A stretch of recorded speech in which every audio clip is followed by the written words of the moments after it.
The Dorkening and all its shows are not intended for anyone under the age of 18.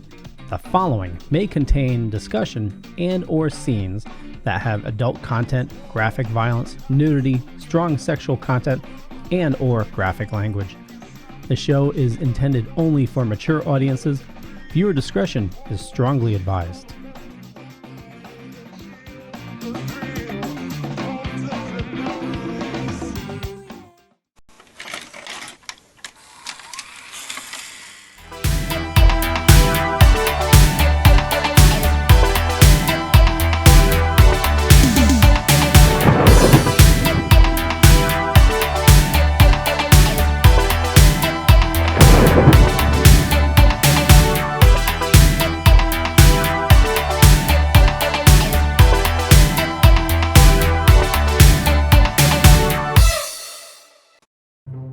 Everyone thinks because you're a zombie, you don't know good coffee.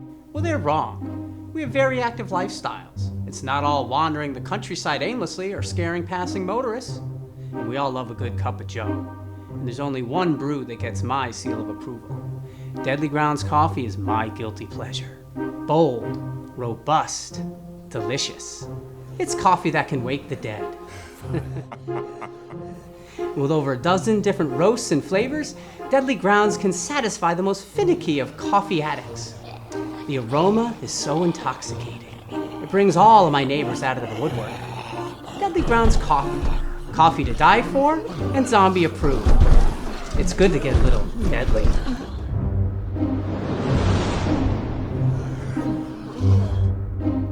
Use the front door! Oh, they're so disgusting. Yeah, it didn't click over. It didn't. I hit the button. It's like Mario. I jumped. I swear. That's why we can't have anything nice. We are live on another episode of The Dorkening, and we're gonna cover some news, and then we're gonna be talking about Avengers 1 year later, Endgame 1 year later. With us we have James, Sir James. Sir James? Oh, thank you, noble Lord Leo. Alex. That must make me Alexander the Great. Ooh. So you're 27th and die of chlamydia? Spoilers. I guess you're right. And sorry, I peeked out there. Yo. How do you feel if I died that way then? I'd be sad, and I would lay a single white rose on your coffin from a distance, while practicing social distancing. So a lot of those crane arms just dropping it on. I'm pretty sure you can still approach my body if I'm already dead. I don't think you're going to get it from my corpse. You never know. Never know. You guys aren't invited to my funeral anymore. And Patrick from Throwdown Thursday is going to be joining us in a little bit as well. So something. Wait. Also, Yo-Yo's here. We interrupted. Yo-Yo's here. Yo-Yo. Hi. Okay, so we're in the midst of movie wars. Which sounds cooler than it is. It really does. Oh, I'm sorry. Yo-Yo, what is your surname? I got nothing for you at the moment. Nothing for me. Okay. Yo-Yo the Noble.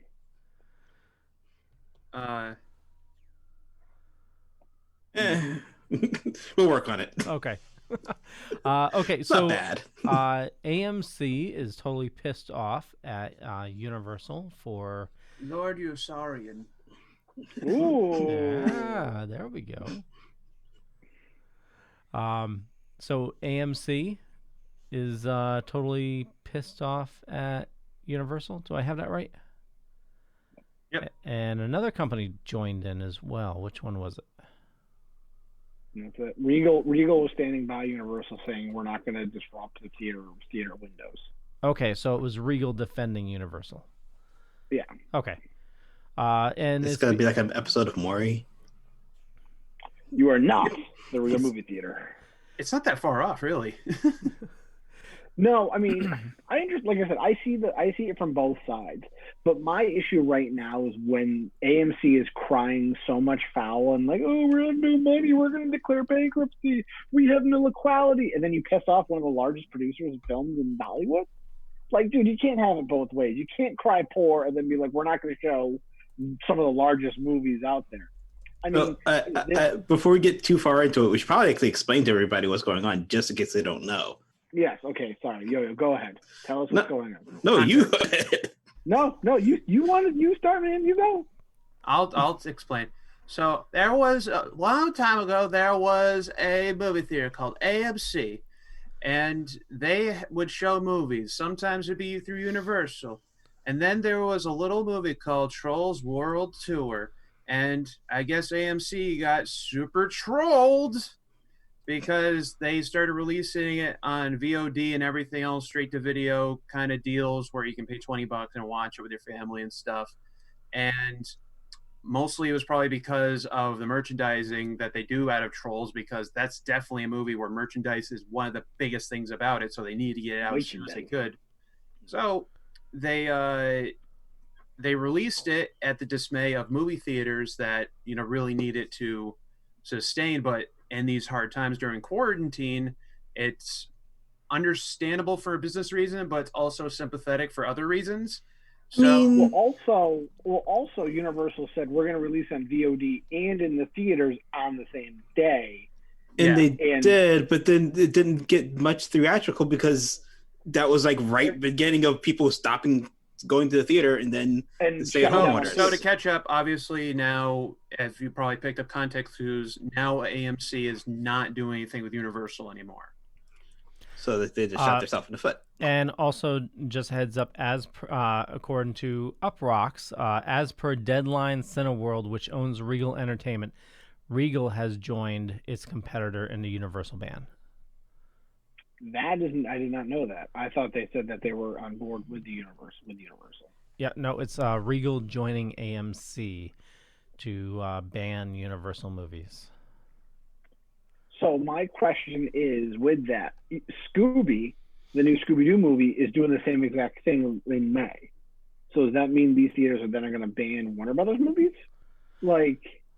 Well, so this is kind of like, I think this is sort of like the music industry, where they were very reluctant to change, and they started like price hiking for CDs back in like the 90s. And look what happened to that. That industry totally changed, and the. I don't think so. I don't think so at all. I think this is completely different than that, because the music, you're still getting the music to the individual person purchasing it, buying it, getting it for free. What Universal is doing is cutting out the middleman and giving us the content direct. That is, I think, why AMC Regal's pissed. I think that's something that they learned from the music industry, though, because they had that period where you had Napster and LimeWire and things like that, where they couldn't control the distribution. So instead of putting themselves in that position, Universal is controlling the distribution. That's what I'm saying. They learned from the music industry during that whole period between CDs, free online music, and streaming, to try to avoid that whole free online movie. See, there is some correlation. Anyway, the music industry, like everything totally fucked up back then, and we're headed into a similar situation. So they can either get on board or, not get on board and lose. I think we're all just going to have to change, is what it seems like it's heading towards. I mean, if that's the case, and then Universal is going to be like, okay, then we're going to distribute direct. I mean, Trolls made $100 million in 3 weeks. That's more money than what some movie made in 5 months. Yeah. it's a trend that is working, and this was always that we brought this up in the show a couple weeks ago. Is this something, if it is successful, and other movies would do the same? I know Disney came out and said we're not doing that. Stop that! Ow, sorry, my cat just like attacked my back for zero reason. Oof, jeez. You said Disney, so I mean, basically, Disney came out and says they're not putting Mulan or Black Widow on Disney Plus or doing that VOD rental. I know Warner Brothers is kind of doing the same thing other than Scooby. But again, it's an animated, so maybe this is just something with animated, and maybe that's why the theater's a little bit more butthurt about it, because they know animated movies, they get double the ticket takes, because you got the kid and the parent. A lot of times if you, like, Wonder Woman comes out or a more adult film, you only get the parent. Like, maybe that's what it is as well. So. But again, a theater doesn't make as money really much off the box office. They make it off concessions. That's why concession prices are so high. Yeah, but that's also, you have kids going to the movie theater. So that's what I mean. That's what yeah. It's a I can understand if they came out. I mean, any horror fan knows that's why PG-13 horror movies are a thing. Yeah, because you get more of the teenage kids things. Yeah, exactly. No, and like I said, I was surprised it was a full ban of Universal. I mean, realistically, Universal really only relies on one franchise to keep itself afloat. So I really wasn't that heartbroken to see it wasn't going to be distributed. They were going to accept the Universal movies, but that's kind of a big deal, because that's kind of, there's only 3 studios left, and you're really cutting out a third of your market share. I don't know. I just don't think that's. Sorry, there's 4. I keep forgetting Paramount's a company still, because I don't think they've come out with a movie and they came out with Sonic. Never mind. Isn't that?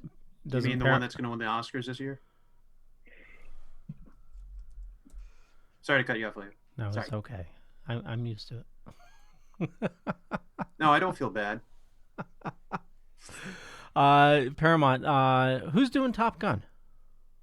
Paramount. Yeah. See, that's why I retract my previous statement. Yep. Says, oh yeah, no, this. But it's always, I always feel like Paramount's kind of like the, oh, you're still a studio. I forgot, because you had all the Marvel movies at once, and then you're like, no. Yep. They are giving us a 4K version of Top Gun, though. I don't have a 4K player or TV, so that does me nothing. So we know there's going to be social distancing for quite some time, which is definitely going to affect movie theaters. So I think we're at the crux of a business model change, and I think the movie theaters still have a chance to maybe fix things before they lose a ton of business. No, I mean,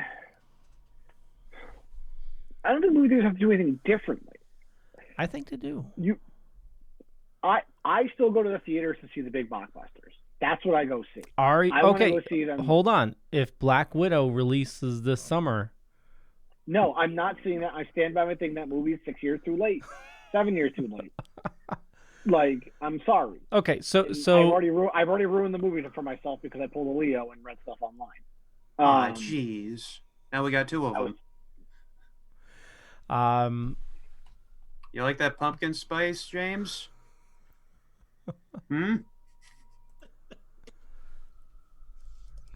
Okay, so we're gonna take a pause for a second. Patrick's gonna be jaming.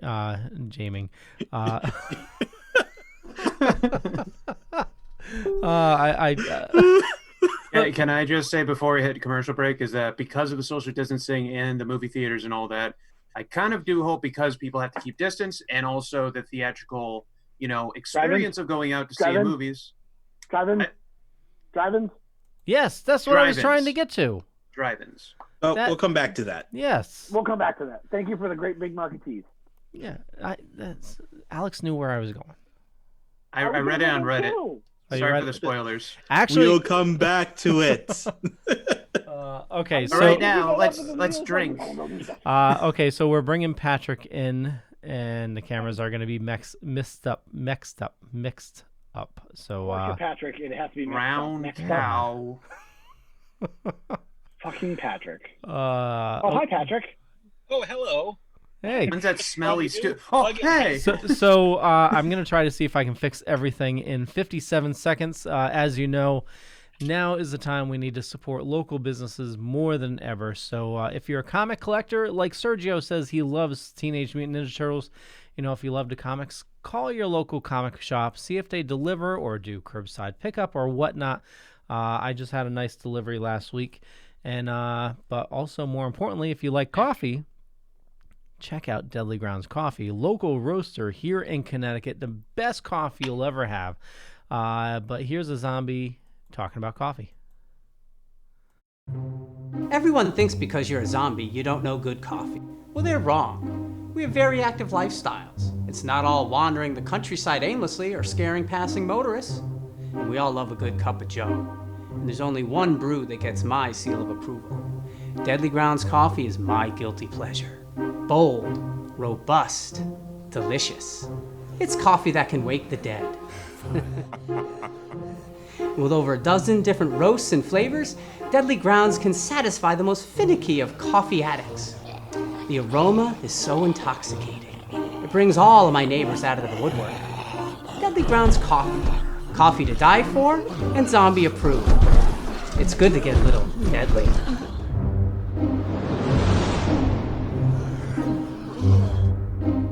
Use the front door! Oh, they're so disgusting.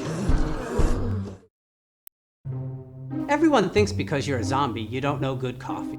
Well, they're wrong. We have very active lifestyles. It's not all wandering the countryside aimlessly or scaring passing motorists. And we all love a good cup of joe. And there's only one brew that gets my seal of approval. Deadly Grounds Coffee is my guilty pleasure. Bold, robust. I'm clicking on yours. What's up? Oh, it's Bones. Bones. Oh, that would be also a good one. Jabari's throne room. I just rewatched that Spider-Man, the remaster. I don't know how to change my background. Spider-Man. Yeah, the first one. Yeah, this is Bonesaw. No, he was saying. He's so good. So James. Yeah. Although he said Bones, and I was like Bonesaw. Yeah, that's why he was saying Spider-Man, because you were saying that. Yeah, exactly. See, you guys get me. How do you change your background? You go to. You don't. Only I do that. No, I'm just joking. You go into video, and you go down to choose virtual background. You click on that. Where the hell's video? It's down the bottom left corner. It's a little arrow that's pointing up. Next to the video camera icon. By the way, I have us back. Oh, well, we're all talking about stuff. So, we are. We're just sitting around doing handsome things. That's all I do. Yeah, that's pretty. Oh, here we go. Choose virtual. Oh, God, your neck is gone. It's gone. Hello, Sir Heldas Nick. It literally looks like your head is floating. Yes. Yes. Oh, that's weird. That is. I don't see that. Oh, James did that. Okay. That's some anonymous stuff right there. Jen James Se. Chris says, I hope you talk about how comics are coming back to curbside pickup with new books like Empire, the big Marvel crossover. There's also, some issues with distribution. Jeff from the last show was talking about Plan C distribution. I need to do some research on that. Steven from Super Retro says advertisements are a big part of the theater business too. Theaters don't open up, we may not get advertisements. Yeah, I don't think that we're gonna, everyone's making a big deal. Like I heard you guys talking about, the theaters, like AMC and Regal saying we're not gonna play Universal. It's like, I don't think AMC is opening up, so that's kind of like an impotent threat to me. Well, that's what I was saying before. It's very hard for AMC to dictate the rules when they're crying bankruptcy and being like, we're not going to take money. It's like, oh, apparently beggars can be choosers. And that's what I mean. Like, it's when you come out and, again, I still, it's hard to believe that they're like, we are not legal. There's no way for them to get liquidity. And I'm sitting there being like, then how are you a business? Well, most businesses are like that. They'll just do stock buybacks, and then it makes it look like they have tons of money. And then it's like, oh, there's a financial crisis. Can all you people bail out us billionaires because we just do stock buybacks all the time and we have no liquidity? So we're super rich, but we need more of your money to bail us out. And that's what happens every time there's a financial crisis, because as soon as they get the bailouts, all they do is stock buybacks. Stock buybacks haven't, like, yeah, they're doing it more often, but I don't think that it corresponds with like bailouts. That's why they but get the money. That's why a lot of companies are having issues, right? Because they get the bailout money, and then instead of like, like when the airlines got bailed out, a decade ago or whatever it was, and they're like, oh, we need all this money from the government, or else we're gonna have to fire our employees, and they're like, okay, here's all this money, and they're like, oh, okay, and they fired their employees anyways, and just gave raises to the CEOs and the higher ups in management and did stock buybacks.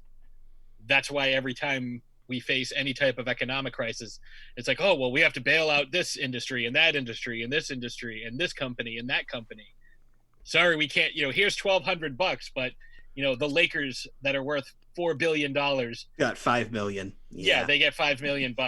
Yeah. And then Shake Shack. And sorry, people are praising Shake Shack. You can't get any more than $1,200 because we have to give these billion-dollar corporations 7 and 8 figures. Sorry, our hands are tied. Don't pay taxes. Don't pay taxes to LA. Yeah. That's Amazon gets tax refunds but doesn't pay any taxes.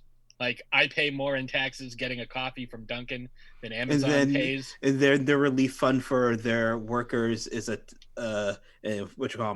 charitable donation. How they have it set up, they're gonna get that money back at the end of the year because it's under like a foundation. It's like when Walmart does like, oh, please donate to our food drive so our employees can eat on Thanksgiving. It's like, how about you fucking pay them? And then they get money for it. And even if you mention the word union or unionize, they send union busters like into the place to like tell people like you don't have to form a union, but we're gonna tell you all the reasons why you shouldn't form a union. Do you guys watch? They'll just fire them. What the hell is that? I'll lay down some tears tonight to sleep. What the hell is that show? Superstore. Superstore. Yeah, I watched. That was one of Jen's recovery. I haven't watched it, but I know Dominic Pace is in it. He is. Oh, Sean Whalen. Yeah. Yeah, Sean Whalen. Yeah, he was in it for a little bit until he. What's that on? It's on NBC. Yeah. Okay, I've heard good things. Really I want to check it out. It's hilarious. I want to check it out. It has one of the guys from Kids in the Hall in it, which is I'm a huge fan of Kids in the Hall. Dave Foley? No,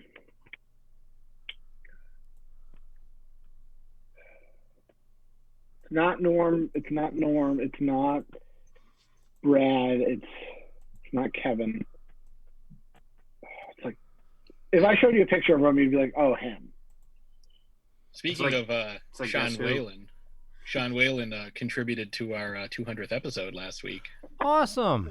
Yeah. Wow. Gave us a couple lists. Gave us his top 5 characters he's played, and then his top 5 characters of all time. Very cool. You guys championed through that one. I was listening to that. It was so long. It was really long. And we didn't start recording until like 9:30 that night.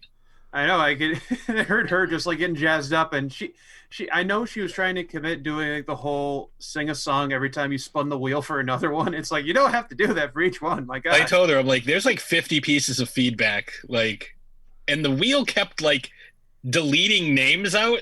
So I'm like, how come this person hasn't come up in a while? Oh shit, they're not. It kept taking your name out. I had to keep putting your name back in. It was weird. Mark McKinney. Yeah, Tom Morris gotcha. just said that. Yeah. I do like the sweet Zoom background that Alex has. Clearly, it's Spaceballs. He's in ludicrous speed. Yep. Because every time I think of Alex, I think, man, that guy just goes so fast all the time. I just never stop, Pat. That's true. I never stop. Don't stop. So we're going to be talking about Endgame 1 year later, but just to rewind things a little bit, Alex, you were talking about drive-ins. Drive-ins. Yeah. I hope they're coming back due to all this, and I really hope so, because I've been to a drive-in, I think, once or twice, and it's always a fun experience for the most part, as long as you're with good company, even if the movie's awful. Because even better, I really want more drive-ins with riffable bad movies. I think that will definitely get people out. I mean, have they ever done a Mr. Science Theater at a drive-in? Probably. I think Do Rift one Tracks for the has room. done one. Because I like to think that must have been done. I can tell you that the Mendon Drive-In, which is, I don't know, 20 or so minutes from where I am in Grafton, I go there and I meet up with a couple of our friends. Like, they drive in from Brockton and we all meet up at That's a great drive-in. I've been it there is and they do good deals too. Like, Ashes and I went a few years ago, and it's $27 a carload, and we saw they were doing three superhero movies. It was Spider-Man, Homecoming, Wonder Woman, and then Guardians 2, I believe. Guardians 1 or 2, whatever one came out with the rest of those. And we hadn't seen Spider-Man or Guardians at that point. We had seen Wonder Woman, but $27 for three movies for two people comes out to $4.50 a movie. And they have full beer, like, if that's your thing. Like, we usually bring food, but they also have fried dough for like $5, which is amazing. Well, and the good thing is you can like get out of your car and set up like chairs, and just make it like an experience instead of just sitting in your car. Yeah, our friends, like, we bring our chairs, and our friend brings their dog. So, like, we have the dog. Like, tons of people bring their dog, but it's me and my buddy Brandon, and we basically every movie is Mystery Science Theater, even if it's like something that we love. Like, they'll do these like 80s throwback. Like, a couple years ago, they did one screen had, I forget what the hell was on it because we didn't go see it, but the other screen was Back to the Future and Jaws. So obviously we went to see that one. And last year they did Jaws again with, I forget what was with it, but it was really good. And they also do like event things too. Like they did the Floyd Mayweather fights. They do like boxing events, and they'll put them up on the big screen. The only thing is you can't drive back and forth between screens. So, like, whatever you pick, like, that's what you're staying with. We went and saw. All depends on the theater, because there's one here in Mansfield, Connecticut that we try to go to, and a lot of people will switch. Yeah, this one they're just like, whatever one you pick. That's where you're too narrow. Cars can't. Yeah, it's too narrow. Gotcha. Yeah, it's like one way out, one way in, one way out, and it's not really conducive to driving back and forth. Like, we saw, we did It and It Chapter 2. We did original Halloween and Halloween 2018 a couple years ago. So they played those back to back, which was kind of cool. And they do Halloween stuff too. Like, they do horror like movies and they did a shadow cast of Rocky Horror one year. They played Rocky. It was like Willy Wonka and Rocky Horror, and it was like mid-October. Like, they'll go until it snows, really. Yeah. Do you think, because now, if they were to reopen them like soon, in a sense, I know that some are still going on, but if people are still fearful that the gaps in between cars are going to grow bigger, like one car space in between to keep distance? I don't think so, because I think the car is its own self-contained thing. Yeah, but some people like to get out of the car, like you said. So I think they would have to have a specific amount of tickets per. Yeah, because you get people that like are hanging around their car. They're outside of it, and you'd have to have a space in between each vehicle. I think would be the best way. And then when it comes to concessions, they probably have to have like an area, like they have an area roped off, but like concessions are so like packed all the time. Yeah. Maybe they should have a tossing zone. I could just do it mobile. Start doing mobile orders. Yeah, like you put in your thing, like, text in a number or something, and like they bring it out to you. Like, that would be good. Maybe they give you a little cone to put on your car with a number. Yeah. And you call and you order somebody. Do a Flintstones thing. Yeah, Just so- put like a giant horn and have them dump the food in. Yep. Yeah. I was That's kind how of I like getting my popcorn. That would be awesome. Just like that'd be great. But it would be kind of cool if they took the food stand and just made it really tall, so they have to toss the food down to you. You have to slide down a fireman's pole with your blazing hot fried dough that you just drop in the dirt, and then you just give to your friend. Like, oh, I got you cinnamon on yours. Oh, it's so crunchy. That's my favorite part. Oh. I just like I like the idea that there's someone on top of like a lifeguard stand just tossing Bottle fried cap. dough at people.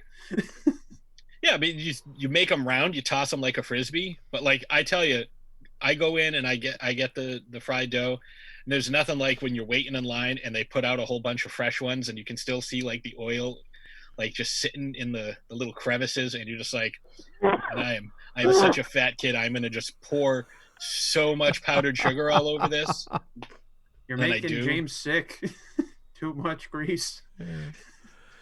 Well, so I hope there's a growth in drive-ins before we, before everything semi returns to normal, because we don't know if things are. I don't think it's ever gonna return to normal. No. I'm gonna wear a mask years. forever. Every time I have to do something with my beard or get a different mask, 'cause it keeps just like getting it right here, and I don't like that. Yeah. No, I thought you meant like enclose your beard around your mouth and nose or something. That's what I thought you meant. No, That's my awesome. this is what I have. Mine is my over bet- there. My bet is 2 years.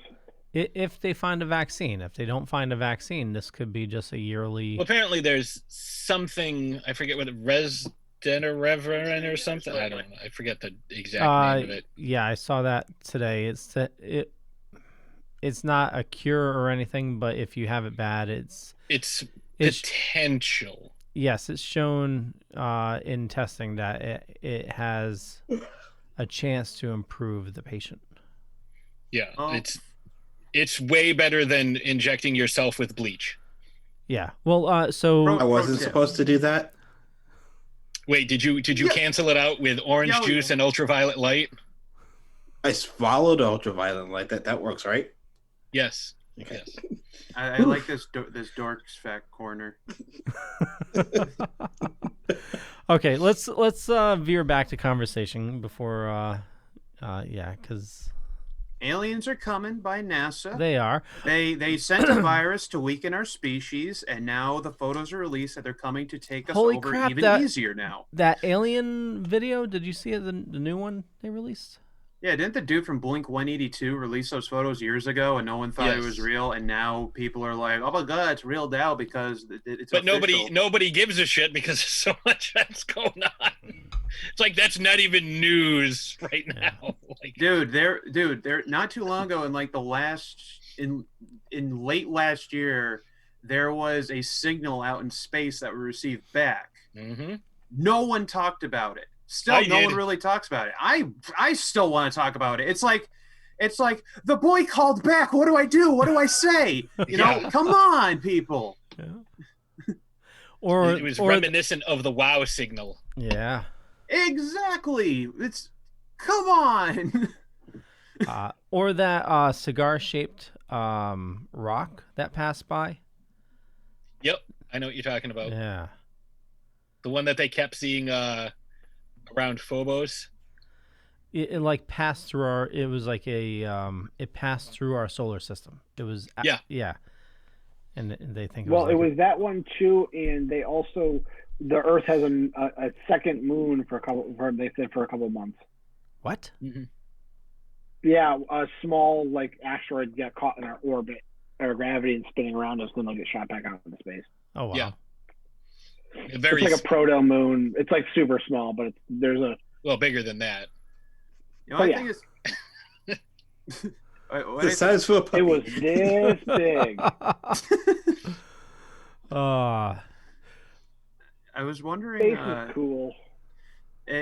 You know how like the desert was kind of pioneered because we were able to move AC units out there for people to inhabit and live out there. Mhm. Is that kind of Well, like how? Actually, it was more irrigation, but sure, we'll go with AC units. Yeah, just saying. But just it had to have something to make it more feasible for people to actually be there and want to continue to stay there. Do you think that's kind of how Wi-Fi connection and like internet in general is for like people who want to go to Mars or anything out there, so we can still keep connected in some I would way? like to go to Mars simply because I wouldn't be here anymore.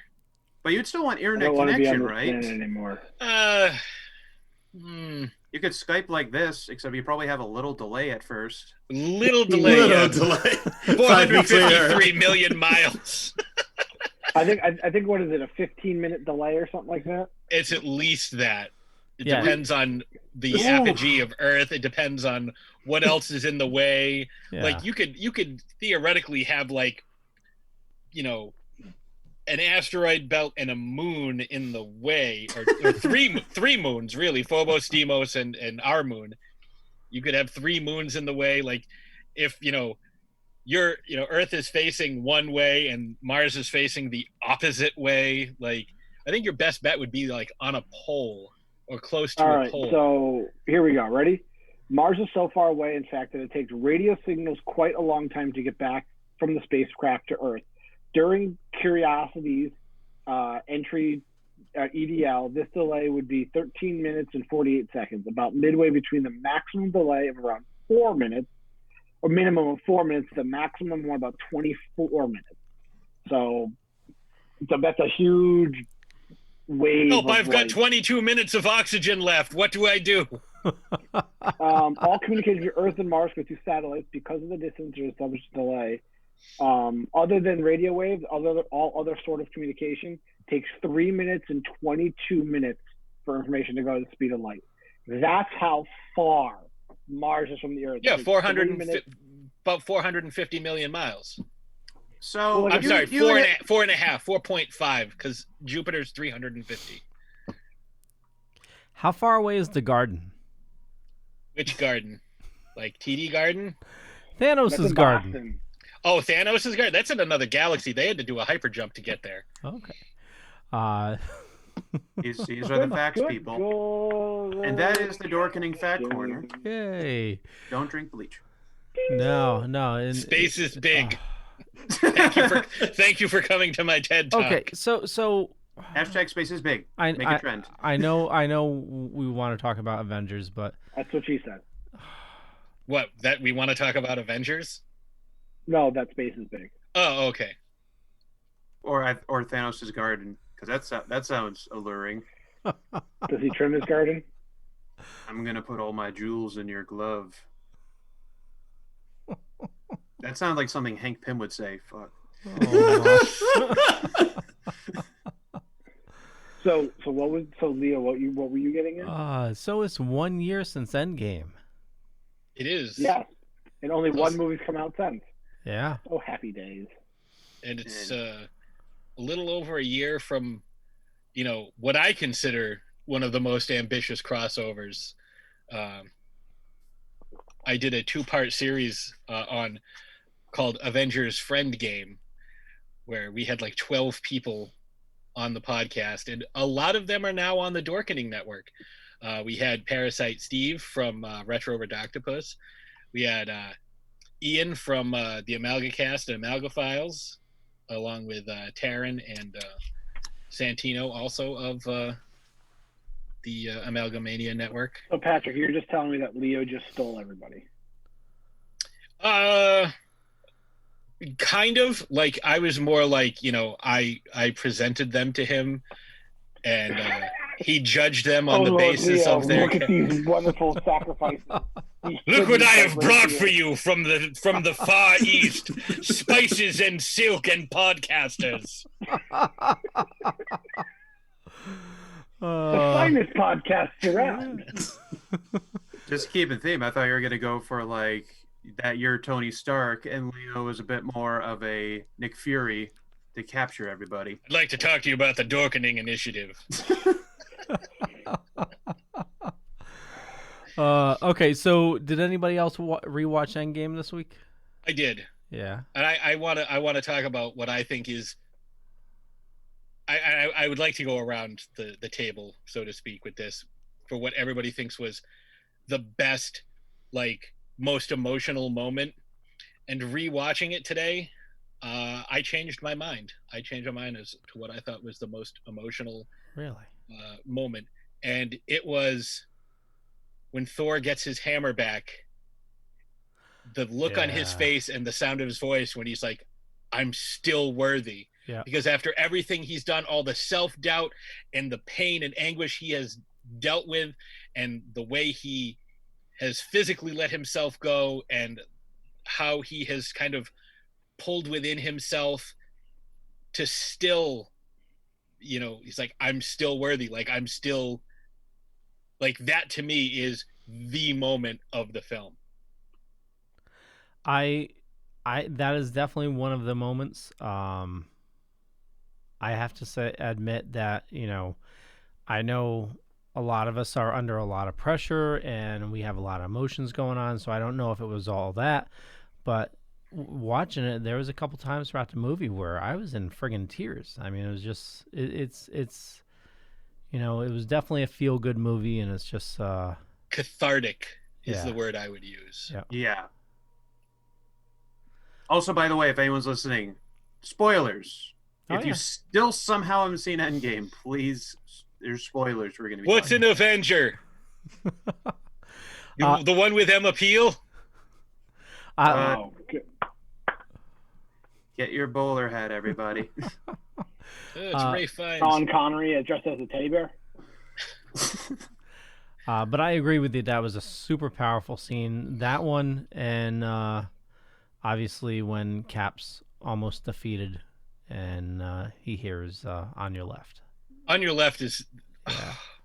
I love when a movie calls something back from like a previous iteration, and like that's probably the best one.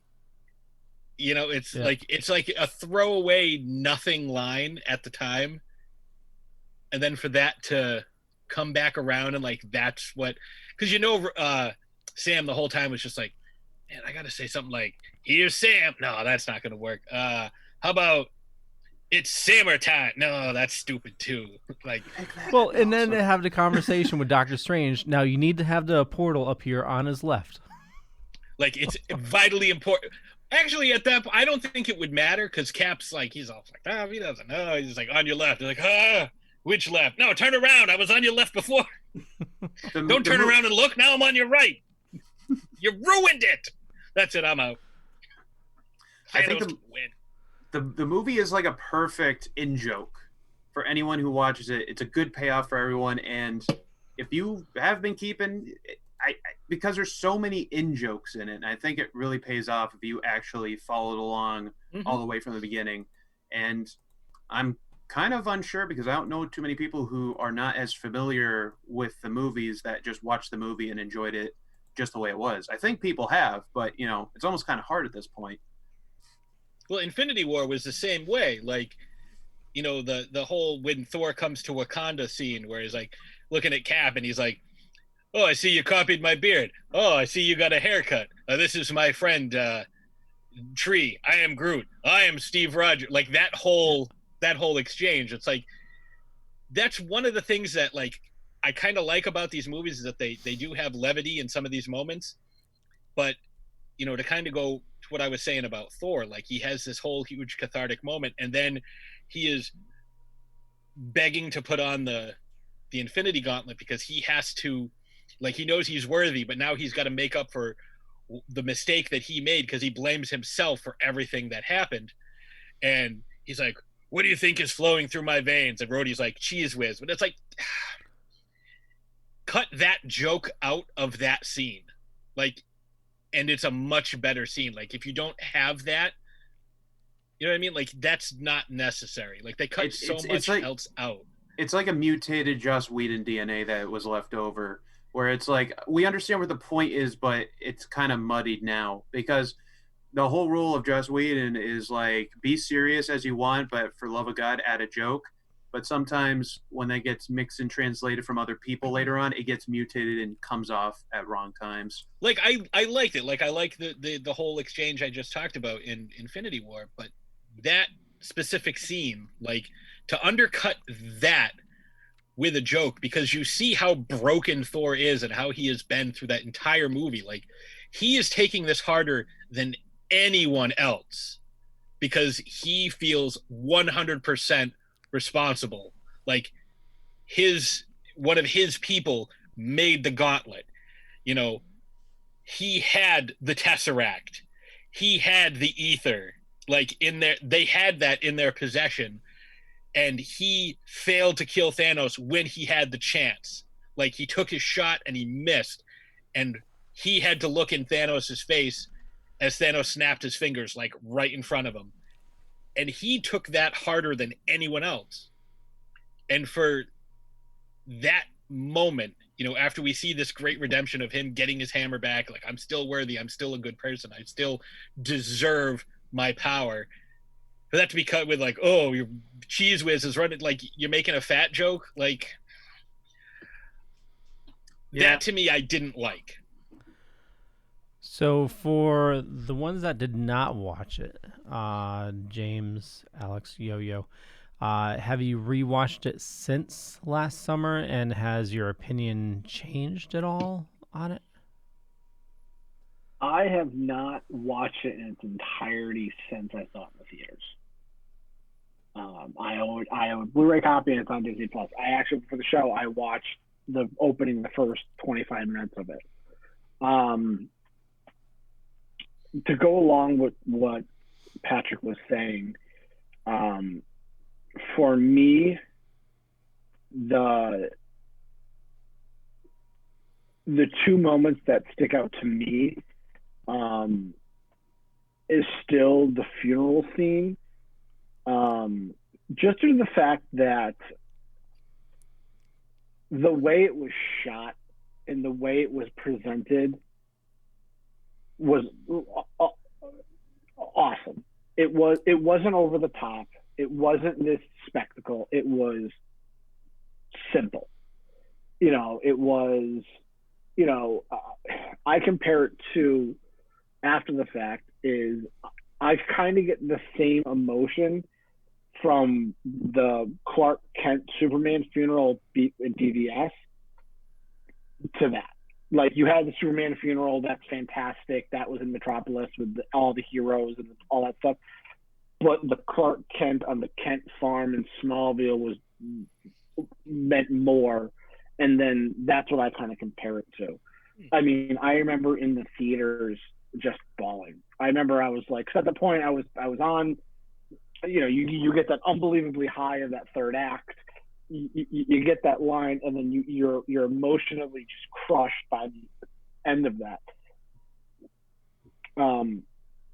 That, and then the other one is as a father now, it's the scene with Tony and his dad talking about being a good parent, being how Howard was scared that his wife was pregnant, how he didn't know he had to be a good father, what type of father he would be. And Tony basically looked at him, because now he's a father too, and having that conversation.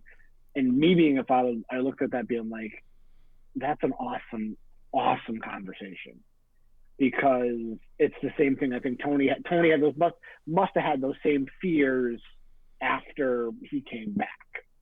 But for me, in a very, very good honorable mention, to me is still that opening monologue by Tony, being like, I thought I was going to make one more surprise. I can't remember me, all that stuff. But I'm with Patrick too.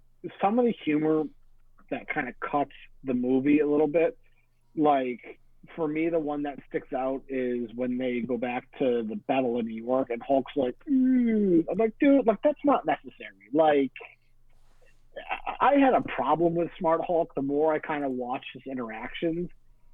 Some of the stuff he was really funny at, and I like where Mark Ruffalo went with it. But then there's other parts where I was like, this is stupid. Like, I don't like what's happening here. At the same time, you had a character that, in the beginning of the whole saga in Avengers, was coming off of a point where he tried to kill himself. Yeah, he died 3 times. Bruce Banner died 3 times. He's immortal. 3 times? How? shot himself, trying to kill himself because he didn't, he doesn't turn into the Hulk. I watched a video on this earlier today from What Culture. He doesn't turn into the Hulk fast enough to catch a bullet, so he was dead, but the Hulk revives him. When in Age of Ultron, when Natasha pushes him into that bottomless cavern, into that engine, and the Hulk jumps out. And the third one is Thor Ragnarok, when he's like, he jumps out of the plane and just like splats on the Rainbow Bridge. He was 100% dead there. So he's died 3 times. And I never thought about it like that because I had the same reaction you did, Leo. I'm like, 3? Yeah. But check out. There's a whole thing. It's a What Culture. They're great. What Culture. And it didn't even seem to even cover the other time when he did say he spat out his own bullet. Well, that's what we're talking about. Like when he tried to commit suicide. Was that the first one? Okay, I thought that was like Ed. I guess as the Ed Norton Hulk, because like we kind of see that at the. Would that be the 4th one then? Because remember at the very end he tried shooting himself. No. When he fought Abomination, he fell into the concrete because he was repressed, and then he popped out as a Hulk. How could he have not been dead with there? Yeah, that's a good call too. So yeah, 4. No one cares about Incredible Hulk. But it's so canon. It's canon. It's MCU because it's the same General Thunderbolt Ross. Yes, and they released the new packaging with the old M. And I know. It's like at the end of that movie when he's rampaging as Hulk through the ice when he tries to kill himself because he takes a he goes to Antarctica or something. He goes so far away and he tries to kill himself so he'll never be found. And they show him shooting himself and turning into the Hulk and rampaging. And as he's rampaging, you see Captain America in the ice. Yeah. What? Yeah. It's a deleted scene. Yep. Also, can we make a 5th one with the Ang Lee Hulk? That should have definitely killed the Hulk, but he came back with the Edward Norton one. I would say that was trying to kill him, but he came back later.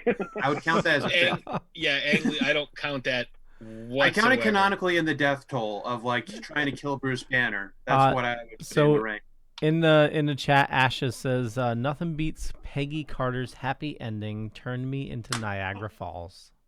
Yeah, I want to bring that up. Is that my still core thing? Is that I personally never want to see Cap return in any future movie that's not a flashback or anything else involving outside because I really like where he concluded.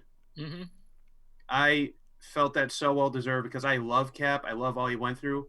And he's suffered so much. He's given up so much sacrifice. And just by how much he will do so much for others, just to let him win just once in the biggest way is like, yeah, man, just go do your thing. I know it's just like, oh, I want him to come back and kick ass. He's America's ass, for God's sakes. He's got to come back. Here's a question I thought of while rewatching it today. Because when he's like hiding he like ducks into her office to avoid the MPs and everything. And he looks over and he sees like that little picture of him as Scrawny Steve on the desk. And he looks over and he's seeing her and you see this pain and heartache in his eyes.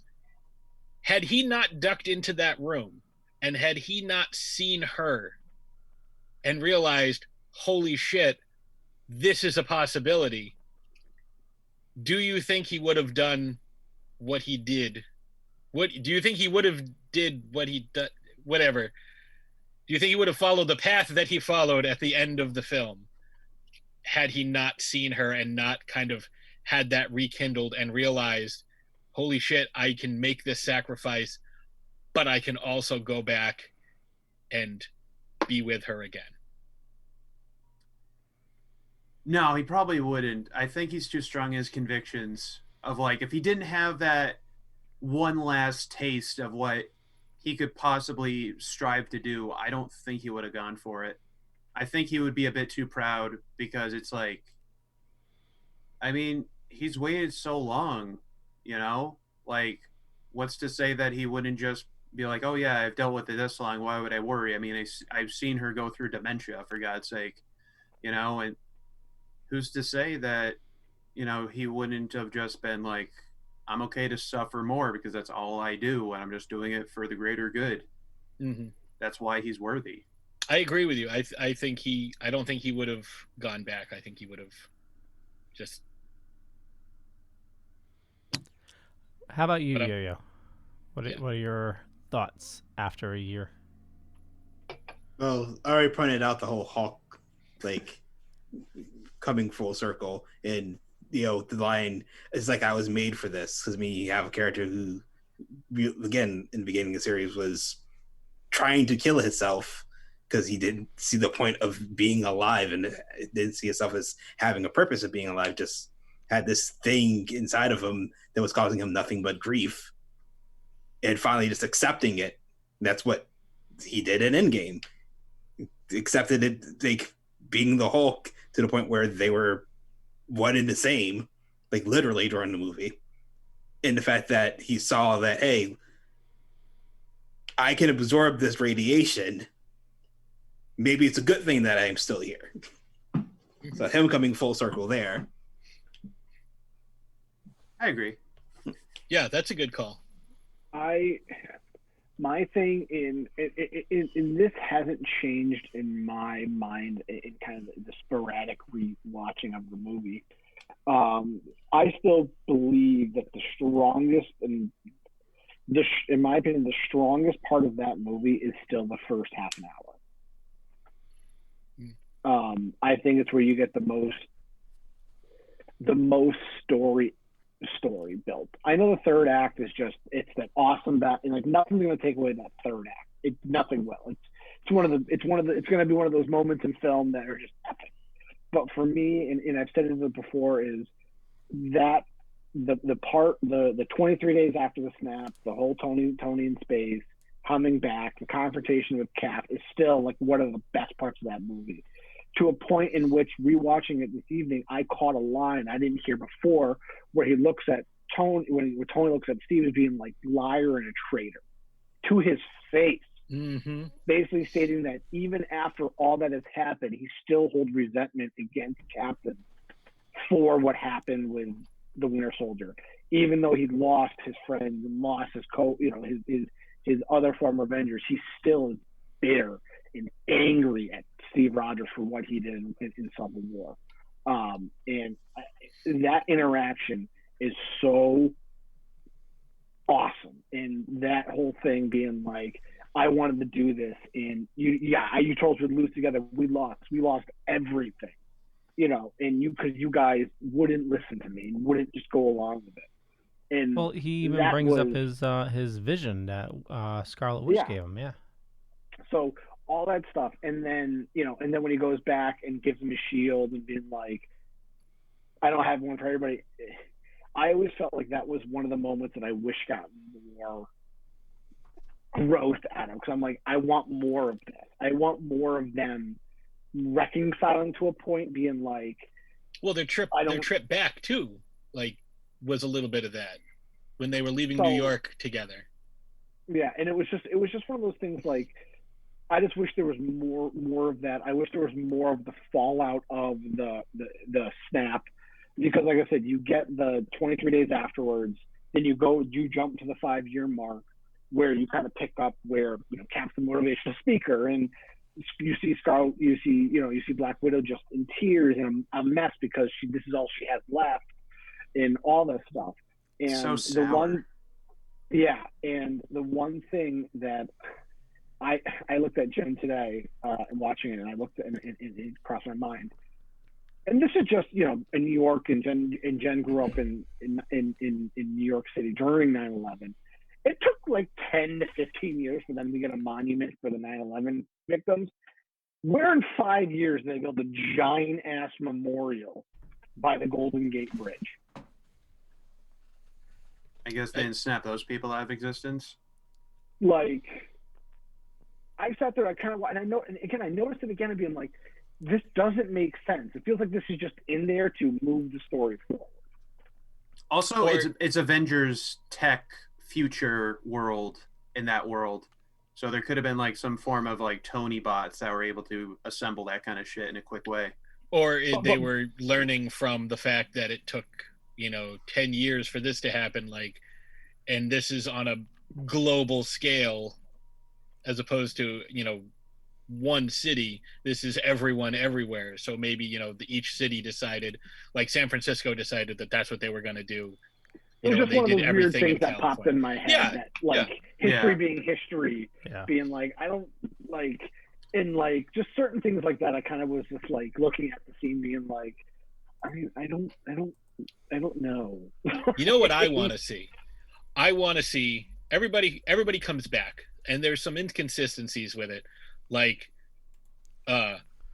Hawkeye gets a phone call from his wife, so, like, her phone's still active, like her phone plan is still active.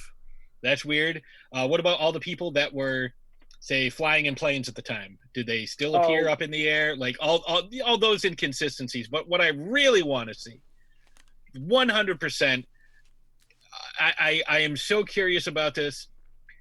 I want to see, and I have some theories, Captain America going back and putting all the stones back where they go.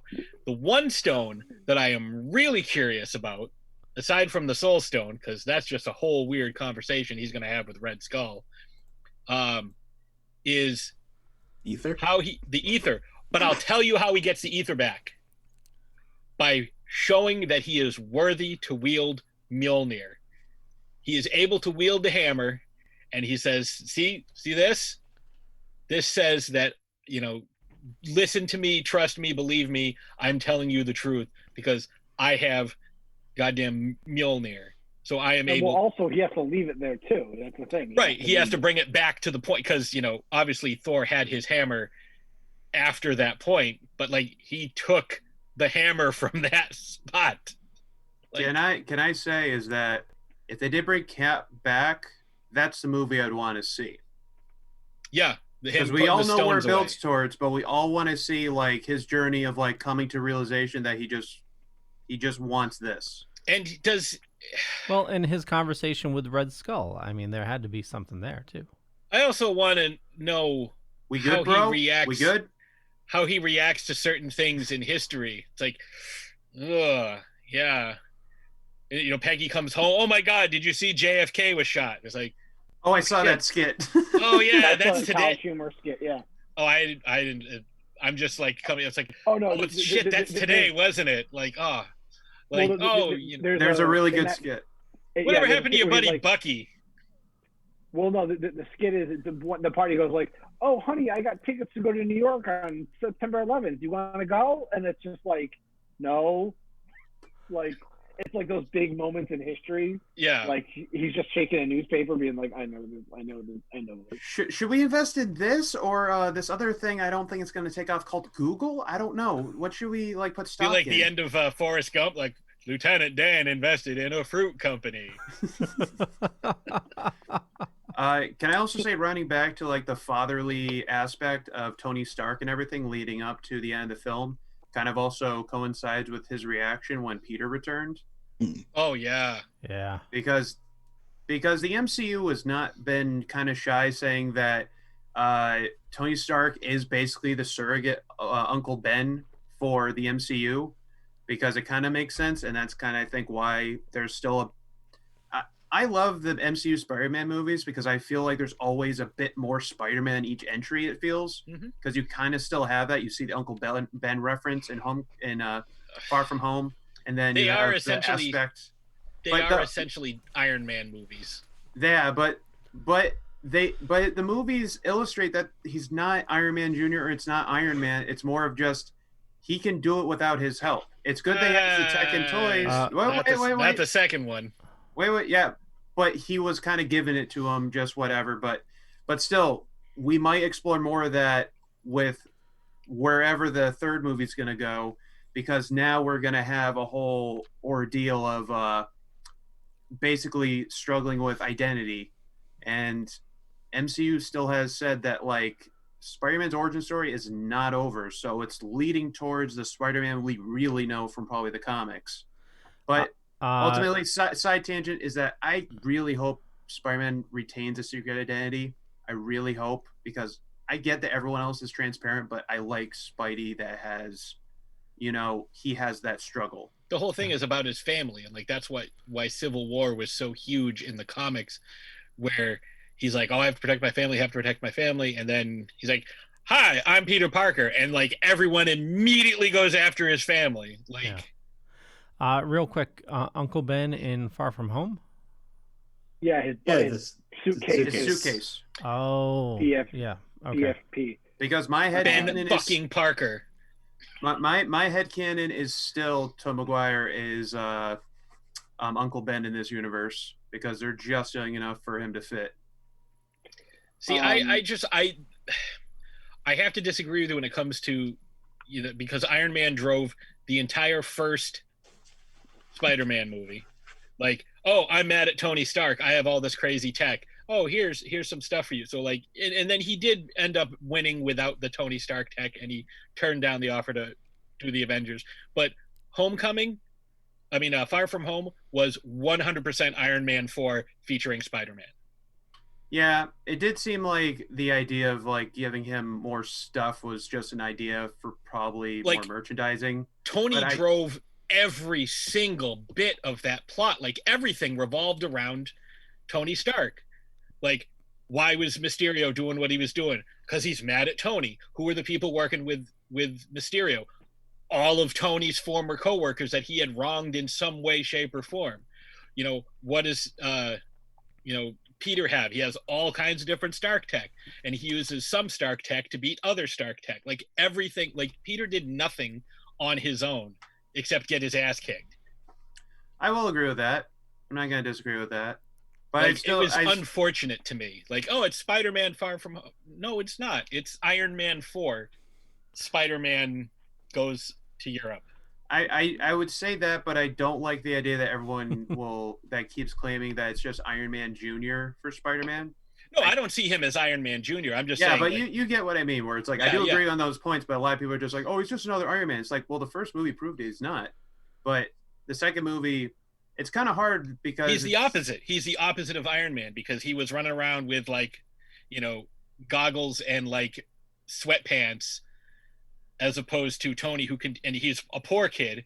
I guess that's also why they chose the middleman for him to make his own suit in the last movie, because it's his agency, and I think that's what's kind of hard.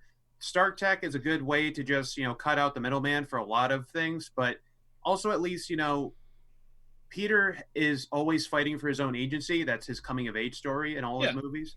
And hopefully in the next one, maybe we won't even have to rely on Stark unless we do some weird pseudo thing. But also, a lot of these decisions also come from the companies, corporations, and we have to inject some form of Marvel character to make sure Sony doesn't collect everything. James, looks like you're biting at the lip there. No, I'm just listening to the conversation. I have other thoughts about Endgame and stuff, so I was I'm sorry. Oh, yeah. Do your Endgame stuff. I talk way too much on these things. I don't know why you guys keep inviting me back. Yeah, let's boot him. Boot him. How dare you? Infinity War. I prefer Infinity War over Endgame. Oh. I'm with you. I think it's a better movie from start to finish. I prefer that Thanos to Endgame Thanos. Exactly what I was going to say. I'd agree. I agree strongly. I feel like Nebula is the MacGuffin in Endgame. It's there to bring Thanos into the picture again. Like a less learned Thanos. Her linking up to her past self.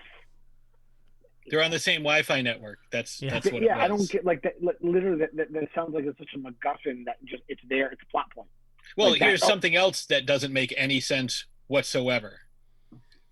At one point, Captain Marvel has the Infinity Gauntlet, yet doesn't do anything with it. She just flies around with it, and Thanos ends up getting it from her. You have it. She's shown that she is the most powerful. Like, she is going toe-to-toe with Thanos, who has the gauntlet. But some reason when she has it, she doesn't do anything with it. Like, and how How do you not notice when someone takes all of the goddamn Infinity Stones from you? You get this giant surge of energy when you put the thing on and all the stones are there, or even when you take one out and hold it in your other hand so you can punch someone, but you don't notice that someone took them all from you? Arrogance. I think it's sheer arrogance. Yeah, arrogance. Sheer arrogance. Like, there is a physical, like, you saw what it did to the Hulk when he put that on. Like, arrogant or not, you're gonna notice that. Like, if you stick your finger into an electrical socket, I don't care how arrogant you are, you're gonna know that you're being electrocuted. If that stops happening, you're gonna notice that too. Like, that's what I'm saying. Like, you have this massive. This is also though power. Thanos that, like, that's Thanos. That's the first time he had all of the stones in Infinity Gauntlet. Exactly. Right. So but get them to have that power suddenly gone from you, like, you should notice that decrease. You know what I mean? Like, if you notice the increase and it's that physical of a thing, like, you see the energy surging up his arm into his neck, like, it's a physical, like, painful experience. Well, you see that Infinity War, and you see what happened when he destroyed the stones too earlier in the movie. Like, yeah, he gets all fucked up. But when they take him away from him, when Tony takes all the stones from him, he's like, oh, yeah, I'm inevitable. Snap. Oh, nothing happened. Oh, I don't have any stones now. Like, how do you not notice that? That's what bugs me. That's why I love Infinity War so much more than this one. I also think we all had misfires. We all get arrogant. I also would compare Thanos's in that moment in particular, since he moves so quickly to do that and everything. I kind of compare it to how Lex Luthor can't see through Clark Kent's glasses because nobody can. Like, that's a conversation for another day. I'm just saying, in particular, like, All-Star Superman cannot. With that in particular, is that he is so far up his own ass, he can't tell, because he's all about himself so much that he can't even see Clark Kent that's helping through a prison while, like, villains are after him, and still can't tell that this kid's Superman. So, yeah, but that's different, because that doesn't change you physically. Another that you can't see in front. Yeah, but if you're still running on that high, that hey, I got these stones, and yeah, he's arrogant. It's his arrogance. Yeah, but you have to notice that. You have to notice that suddenly this huge surge in power you had is no longer there. Like, you have, like. But you're also, the question becomes, how long do you feel like you have that power, and how much of it is in your mind at that point? Because again, his arrogance. I look at the Hulk. He puts the thing on and he's barely able to even snap his finger. He takes it off and he's just like, oh my God. Like, he is clearly relieved to have that off of him, and no one else wants to touch it because they saw what happened. But Thanos, like, nobody notices. It's like, I had no clue. You know what it reminds me of? The opening of the. Okay, but here's the question: why was Tony able to snap so easily then? I don't think it was easy. I think his suit took a lot of the. Yeah. Like, his suit was definitely a MacGuffin, not a MacGuffin, but like a plot armor so much, where it's like whatever they needed it to do. Oh, no. Whatever they needed it to do. Don't let me get into the suit. Get into the suit. Okay, so everything about the suit through the whole, like, Infinity Saga has been him making up for mistakes. Right, but everything that the suit does, like, it's been him making up for every mistake he's always made. No. I agree. I'm just saying, like, the suit was fast enough. The suit was very convenient. Like, they weren't like, this is what this suit can do. It was like, whatever I want it to do, it'll do. Like, it's got rocket boosters, and it's also got, like, those weird wave things that shot out behind him at the beginning of Infinity War.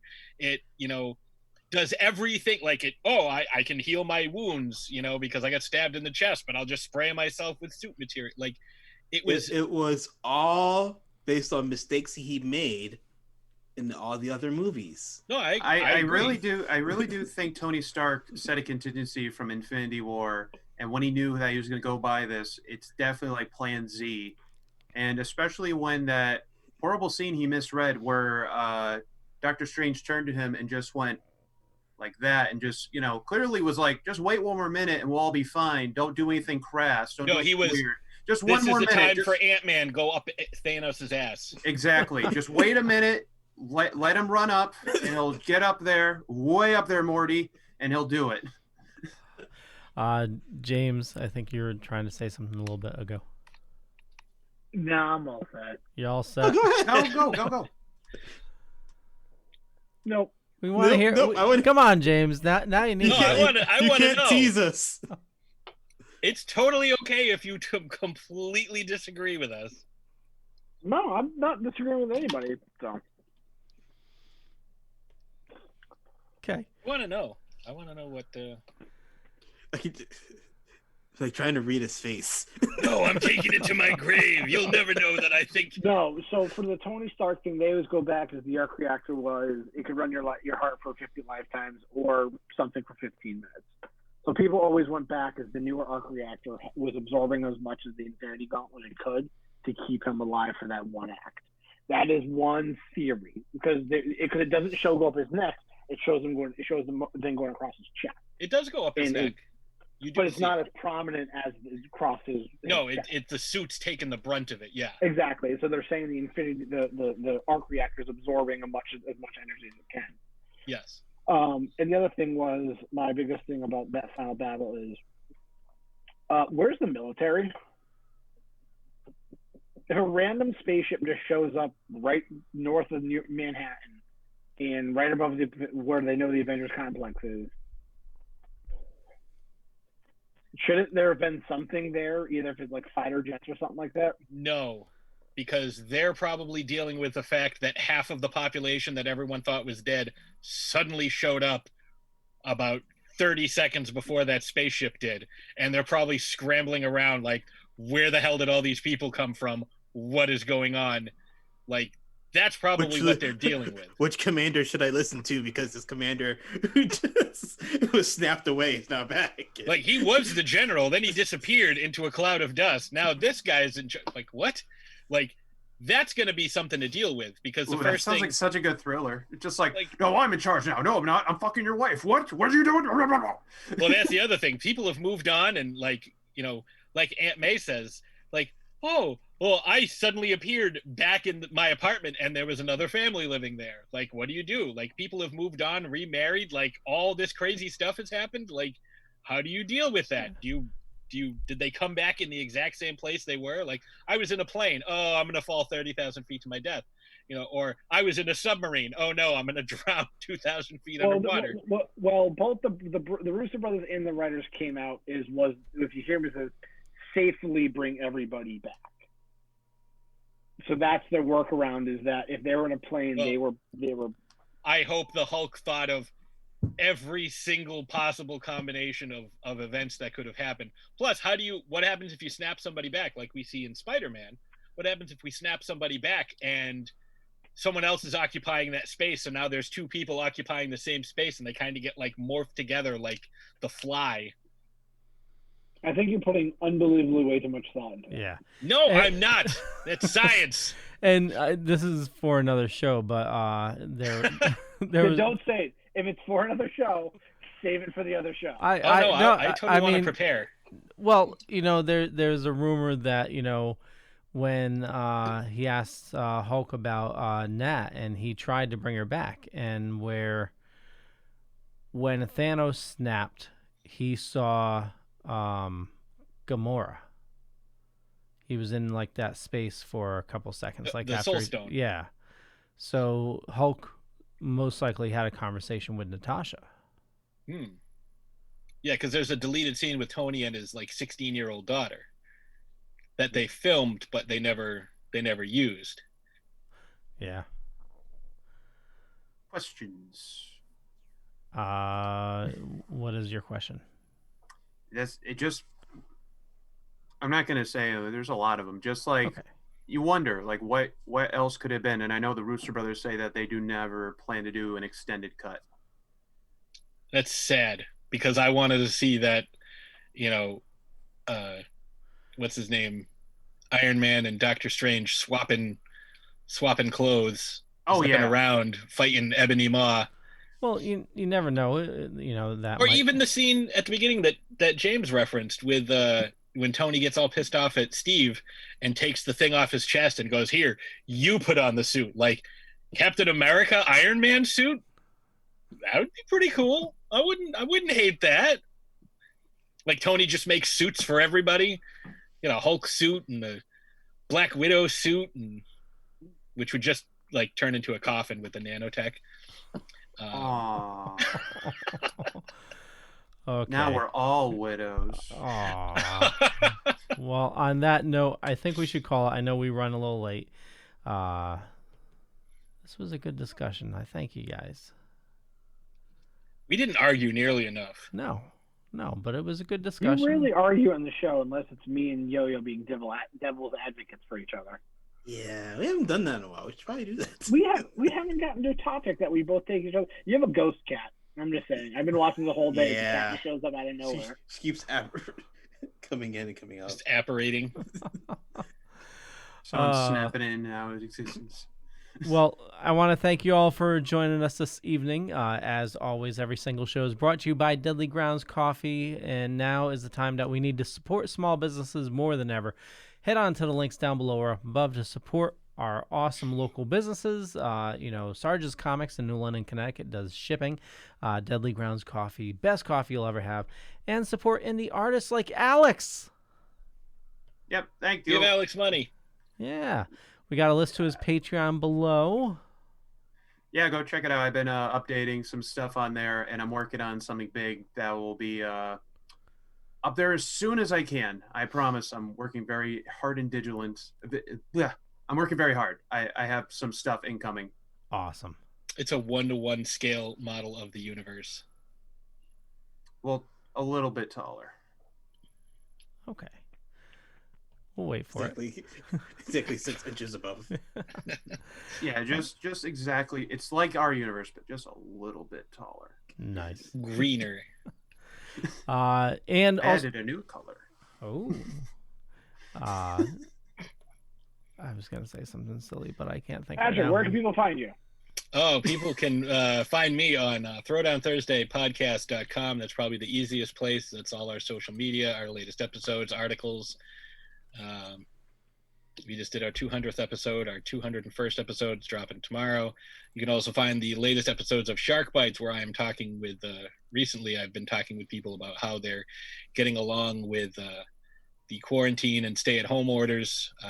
My most recent episode, I chatted with Andy Deisman from Epic Tales at Amalgamania, and we talked about how people who are into like D&D and other role-playing games, all the different options that you have for continuing your campaigns with all your friends through various social distancing and video conferencing platforms, and talked about how people can get into D&D if they want to, and that's something that I am going to be doing. So next week we're going to be talking with a couple of awesome folks, and we're going to be discussing the top 5 characters we would like to see introduced into either the MCU or DCEU, and who we would like to play said characters.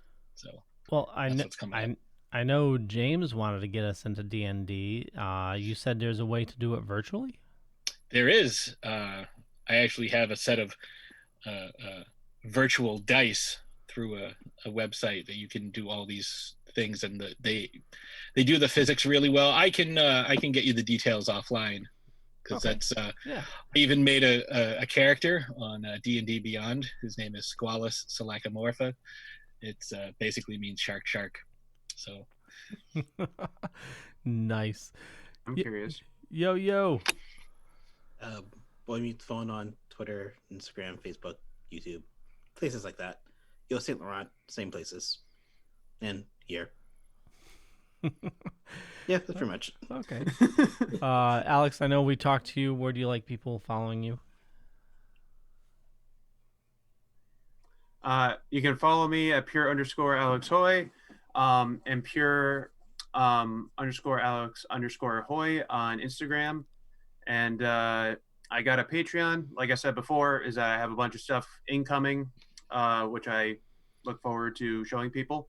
And in the last week, I actually uploaded something every single day, which has been stuff from my sketchbook from years ago of projects I abandoned or stuff I might pick up later, just old projects. And if you want to see how I do the things I do behind the scenes, and if you donate $5, I actually give out some of my PSDs. And if you want to go check out how I actually construct and build everything, you can check out all the layers and everything. Ooh, I'd be interested in checking that out. James.